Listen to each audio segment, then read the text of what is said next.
Buenos días, América. Un programa de 7 Norte Radio, donde conversaremos de arte, oficios, poesía y más. Escúchanos en el Instagram @7Norte Radio y en nuestras plataformas de YouTube y Spotify. Aún tenemos radio.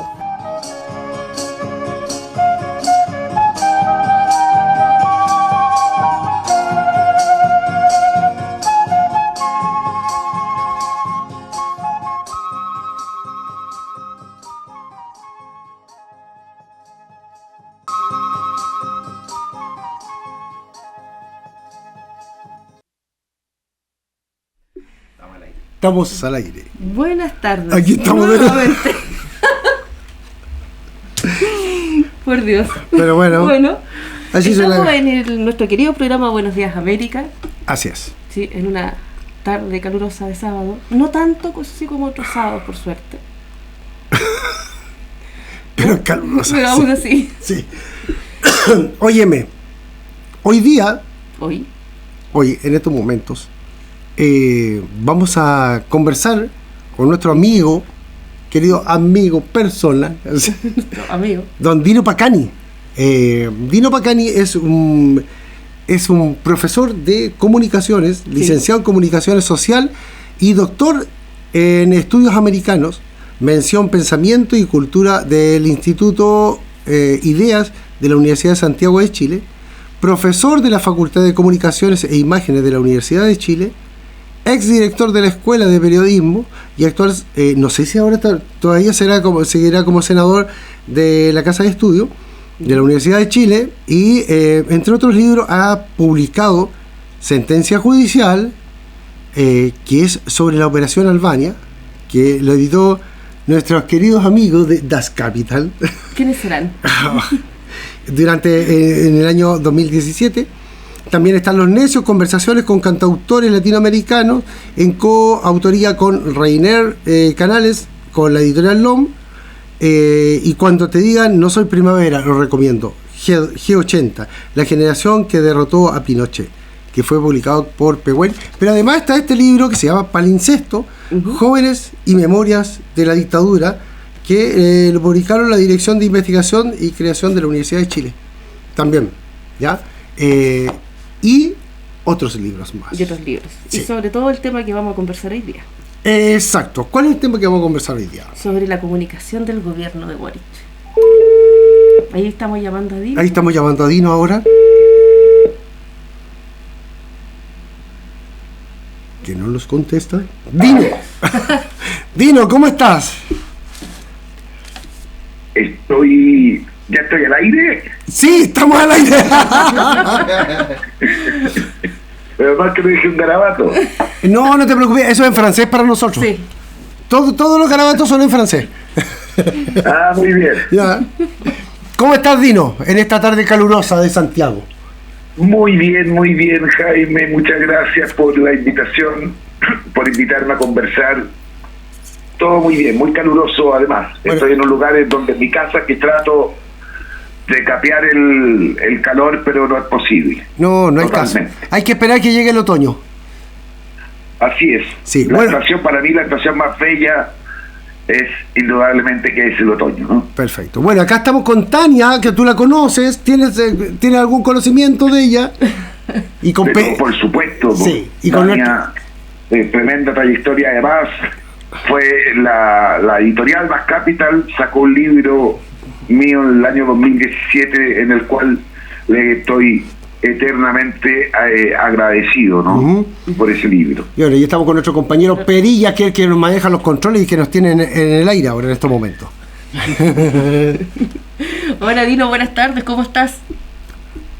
Bien, muy bien, Tania, todo va bien.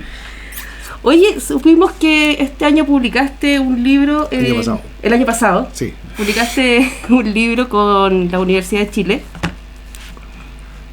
Sí, el libro ese, En los bordes de la ilusión, la comunicación política del gobierno de Boric, ¿cierto? Y que fue un trabajo que hiciste en conjunto con 27 estudiantes en el curso de comunicación y política y espacios públicos.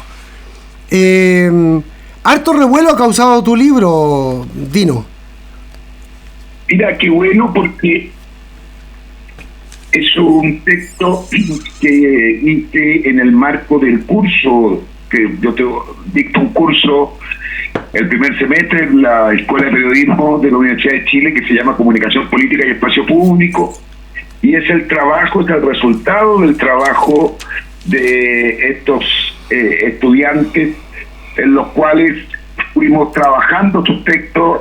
Son textos que investigan, ¿no? Son textos reflexivos, son textos en los cuales cada uno tomó diferentes temas en torno a la comunicación política y al gobierno y su relación con la sociedad, ¿no? Con la ciudadanía, con el pueblo, cómo se comunicaba. Y resultó, yo diría, bastante bien. Son textos profundos, audaces algunos, críticos. Son estudiantes de quinto año, son estudiantes que ya estuvieron y creo que practican algún medio de comunicación, ¿no? Por lo tanto, son estudiantes que les faltaba, en su gran mayoría, hoy, a marzo del 2006, ya son periodistas titulados de la Universidad de Chile. Titulados y titulados. Ah, qué bueno. Oye, ¿y qué temas abordaron principalmente los chiquillos durante este trabajo que hicieron ellos? Este trabajo de recopilación que hicieron. Lo que hicimos fue dividir los temas en diferentes ámbitos, ¿no? Por ejemplo, el tema de... creo como una ayuda de memoria, ¿no? ¿Ya? Otra pregunta, pero no es. Descentralización, seguridad, feminismo, diversidad sexual, televisión pública, redes sociales, economía también. Hay temas como crecimiento económico, como instituciones de salud previsional, en relaciones internacionales, la guerra Rusia-Ucrania, Palestina, la ocupación de Israel en Palestina, Venezuela, en el movimiento social, el tema el mapuche, el estallido social, los derechos humanos, y en los grupos de poder el vínculo, ¿no?, del gobierno con lo que era la concertación de partidos por la democracia. Y también en los grupos de poder hay una crónica, hay un ensayo crónica también sobre Carabineros. Oye, Dino, todo esto siempre desde el gobierno, ¿no? Ya. Es decir, hay una evaluación de cómo se refirió el gobierno y cuáles fueron las estrategias, en las cuales no siempre aparecen, cuáles fueron las estrategias que utilizaron desde que asumieron. ¿Y cuál es el diagnóstico al que llegan los chicos con este análisis sobre la comunicación del gobierno? Claro, con diferentes intensidades. Yo diría que un diagnóstico crítico, ¿no? Uh-huh. Que uno de los puntos más bajos que tuvo el gobierno saliente fue la comunicación política. Yo diría que en dos ámbitos. Uno tiene que ver con el no tener la capacidad de participar o de incidir en la opinión pública en torno a determinadas disputas, ¿no? Ahí me sirve bastante de poder ejemplificarlo desde, por ejemplo, el tema de seguridad. En el tema de seguridad, lo que nosotros, o lo que se evalúa, lo que evaluamos, es que se adopta un discurso que tiende a mimetizarse con el discurso de la derecha, ¿no? Uh-huh. En donde características históricas o tradicionales que ha tenido la izquierda para poder afrontar el tema de la delincuencia, por ejemplo, no aparecen. Me refiero, por ejemplo, al tema de la prevención, ¿no? No tuvimos un discurso en donde, además de reprimir el crimen organizado, de perseguir el crimen organizado, también hubiese voces o un debate de ideas en torno a la prevención y el por qué jóvenes de 14, 15 años que no están, en su mayoría no están en el colegio, hoy día están delinquiendo, ¿no? Eso no apareció a lo largo de estos años y tampoco apareció en la candidatura presidencial de continuidad del gobierno. Entonces diríamos que hay una imposición, ¿no?, en esta disputa que la derecha y la ultraderecha la gana, pero la gana porque se desdibuja el gobierno. Pero yo podría hacerlo distinto, ¿no? Yo podría meter el tema de prevención también. Claro. Y lo que la ciudadanía quiere o entiende es solamente represión, pero la pelea la doy. En este caso lo que decimos que es como que un jugador no se presentó, como que un equipo no se hubiese presentado, ¿no?, a jugar.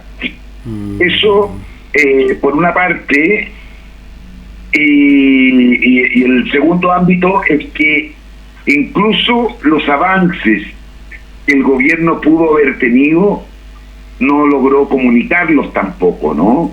O los comunicó de una manera tecnocráticamente, no técnicamente. Entonces no se hace sentido, no hace sentido. Y eso yo lo entiendo en gran parte porque lo que se hizo es muy distinto a lo que se prometió. Exacto. Entonces, si bien la frase no se utilizó, como decir, cuando Elwin dijo vamos a hacer justicia en la medida de lo posible, claro, acá es vamos a cumplir el programa en la medida de lo posible, pero el posible fue muy bajito, ¿no? Fue muy posible, fue muy bajo. Le agrego a eso, para ya acortar la respuesta, le agrego a que fue muy bajo esto de lo posible, es que incluso ideas representativas de la ultraderecha o de la derecha tienden a presentarse como un triunfo del gobierno, ¿no? Y entonces ahí uno termina sin entender nada. Lo ejemplifico en este caso el tema de la ISAPRES, ¿no?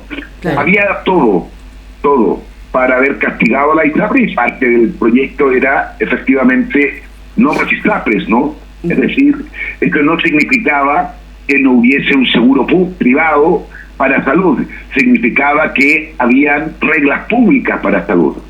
Que lo que tuvimos es que hubo un salvataje hacia las ISAPRES y se toma y se presenta entonces como si fuese un triunfo en la normalización, ¿no?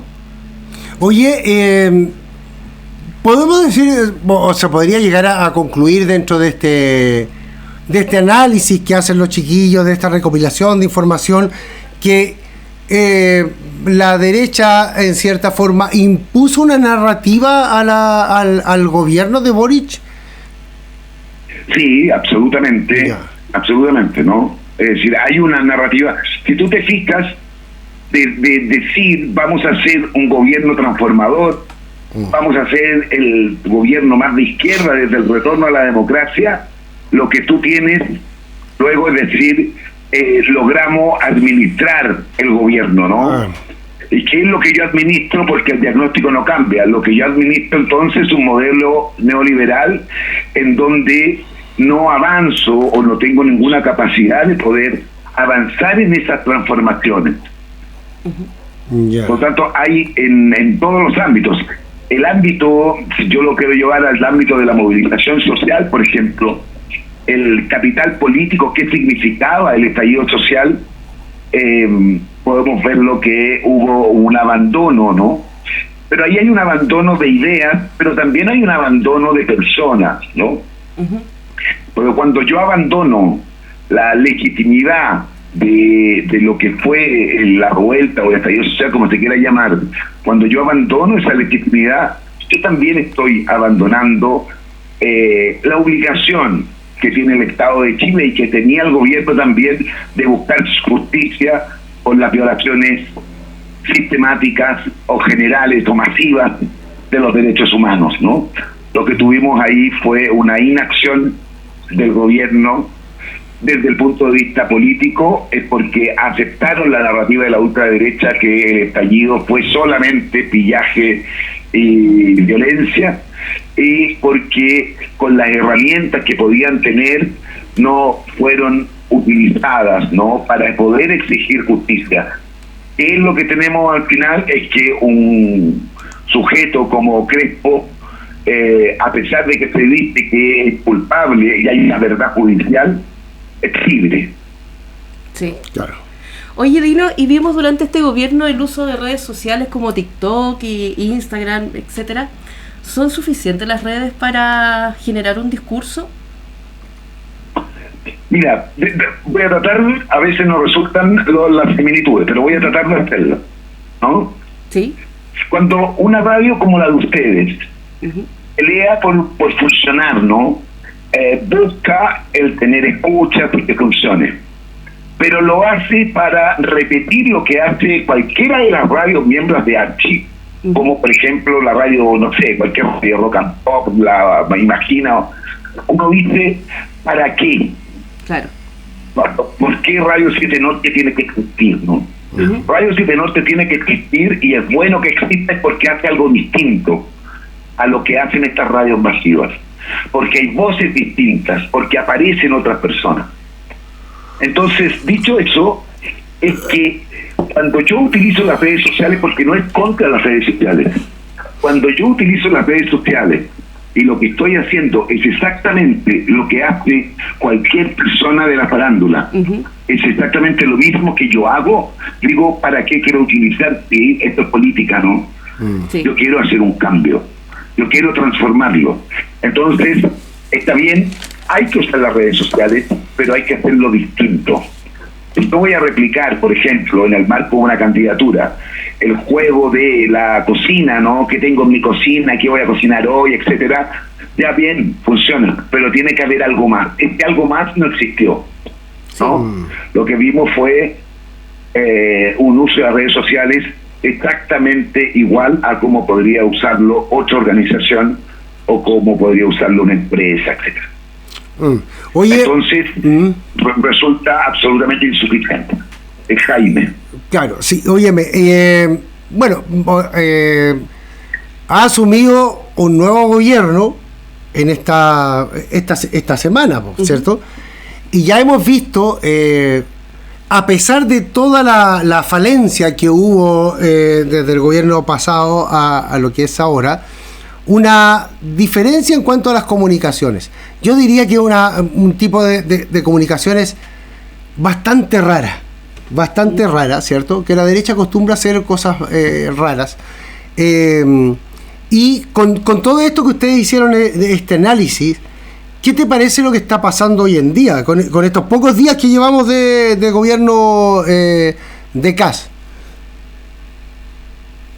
Mira, a mí me parece que es absolutamente genuino lo que está ocurriendo, ¿no? Es de una vulgaridad que la van a explotar hasta donde más puedan, sé que es lo que sienten que les genera adhesión. Ver a la esposa del presidente sirviendo la comida en el Casino de la Moneda es una vulgaridad porque sabemos que eso es una puesta en escena, ¿no? Sí, claro. Sabemos que la señora no es igual a nosotros, no es igual al 99,9% de las personas. Sin embargo, lo que quieren instalar es esta suerte de similitud, ¿no? Y también, si yo lo miro, digo, fíjate que un gobierno que durante 4 años sacó la figura de la primera dama, pero además se declaró feminista, más allá de cuánto avanzó o no, pero que valida discursivamente el rol de la mujer en paridad con el hombre, lo que aparece es una señora en el rol tradicional de la mujer, ¿no? Exacto. Que es sirviendo, que es haciendo la comida, que es llevando los servicios. Si yo le agrego a eso, para sacarlo de la señora de Kast, ¿no? Si yo le agrego la leyenda, ¿no? Trabajando para usted, creo que es el eslogan o algo similar. Eso es del ALMAC, ¿no? O el empleado del MEC, ¿no? Estamos trabajando para usted. Claro. Son efectismos que van a durar muy poco, y que finalmente termina siendo un tanto ridículo, ¿no? Ridículo. Yo diría que la distancia de la ciudadanía con la política es grande, es alta, ¿no? Si hubiésemos tenido un gobierno, el anterior, estoy hablando del saliente, más comprometido efectivamente cumpliendo parte de su programa, dando una lucha cultural, defendiendo los puntos de su programa porque eran justos, y luego aunque conociéramos o viéramos la negociación, porque la democracia es eso, hubiese sido muy distinto. Hubiese sido muy distinto porque efectivamente mira, yo creo que vale la pena en esto mirar México, mirar Colombia. Sí. Claro. Sí. Y ver los liderazgos que hay en México y que hay en Colombia. ¿Negocia la presidenta de México? Indudablemente que sí. ¿Negocia Petro? Indudablemente que sí. Pero cuando yo los escucho, digo, esta gente es de izquierda, hay un proyecto de izquierda, que es una posibilidad, es que no lo cumplan, ¿no? Sí. Pero hay otra parte donde la validez de tu pensamiento está permanentemente concursándola y ganando elecciones. Sí. Lo que tenemos hoy día es un gobierno que no sabemos qué va a hacer. Ya dijo algunas cosas de los recortes, ¿no? Va a recortar la gratuidad, te va a preocupar de que cada uno... Mira, fíjate que habló de bajar impuestos y paralelamente se va a preocupar de cobrar el CAE. Sí. ¿No? Esto lo sabemos. ¿Cuánto va a durar? Eso va a durar hasta que al mismo cabro del CAE o al mismo persona del CAE se debe el CAE y votó por Kast, va a durar su adhesión hasta ahí, porque en definitiva le va a llegar y va a decir, oiga, usted lo votó, y mire, porque ni siquiera le está diciendo que va a terminar con el CAE, le va a decir que está diciendo que lo va a hacer pagar, que lo va a obligar a pagar. Lo mismo con las conquistas sociales. Mira, yo lo veo por ahí en muy poco tiempo todavía. Es un modo de comunicar que era esperable, que yo diría que lo inaugura Lavín el año 99, 2000, ¿no? Esto de lo que las cosas le importan, el hacer. Y están colocando hoy día, están tirando a la parrilla porque tendrán 100 días para querer decir esto estamos haciendo, ¿no? En el marco de este gobierno de emergencia. En el marco de este gobierno de emergencia, paralelamente a ir a construir zanjas, también pretenden quitar o reducir derechos. Yo creo que por la historia, el pueblo, la ciudadanía, si bien es más astuta o ve más de lo que se cree que ven, ¿no? Por lo tanto, yo auguro que lo que vendrá ahora son un periodo de mucha protesta. Sí. Oye, y dentro de esa pega de la comunicación, de tener que entregar comunicación, de tener que entregar ideas, de tener que entregar información, ¿qué papel le cae a la academia, que es donde tú te desarrollas con tus estudiantes? Claro, mira, eso es... yo creo que hay que separar, ¿no? La academia, cuando yo hablo de la universidad estatal, tiene una obligación, y esa obligación es pública. Por lo tanto, nosotros participamos de la formación de estudiantes con un sentido crítico y mirando lo público. Lo digo porque hay muchas universidades privadas que tienen otra orientación, ¿no? Sí. Nosotros, aunque no se vea necesariamente a través de los medios, tenemos ética desde el primer semestre hasta prácticamente el último, y los primeros años con un curso de ética, no solo que transversalmente se trabaja la ética, tenemos cursos de ética, ¿no? La tensión que se produce ahí es la tensión entre la ética y la fuente laboral, ¿no? Ese estudiante va a trabajar a un periódico o a un canal de televisión en donde le dicen que tiene que hacer y luego se vuelve medio loco, ¿no? Porque la ética muchas veces le dice que tiene que seguir un camino, pero que si sigue ese camino queda distante. Claro. ¿Qué papel nos toca a nosotros? Es construir, no es construir, ¿no? Es formar, ayudar a formar estudiantes críticos, estudiantes comprometidos con la ciudadanía, con lo público, y estudiantes que por sobre todo estén al servicio de la verdad, ¿no? Ese es el límite que yo tengo. La verdad es el límite, ¿no? Creo que eso es un aporte cotidiano que se da de manera permanente, pero que indudablemente no es suficiente. ¿No? Indudablemente no es suficiente, porque si ese estudiante sale como periodista, ¿sí? No tiene derechos o no se le aseguran derechos, o la asociación gremial, que es el colegio de periodistas en este caso, no vuelve a recuperar el tutelaje para poder defender a esos profesionales, queda absolutamente a la deriva, ¿no? Queda muy indefenso. Y entonces a mí particularmente me cuesta mucho poder juzgar a ese joven, a esa joven, en la cual se le pone en un entredicho que es oscuro. Es la ética o la manipulación o la mentira. Por eso era tan importante que se hubiesen producido cambios en el sistema de medios, ¿no? Sí. Que no solo los medios comunitarios, que está muy bien, sino que se hubiese fortalecido, se hubiesen creado medios con vocación de mayoría que fuesen distintos, ¿no? Que hicieran un trabajo distinto. Pero lo que tuvimos fue lo mismo que hace desde el año 90 hacia adelante, ¿no?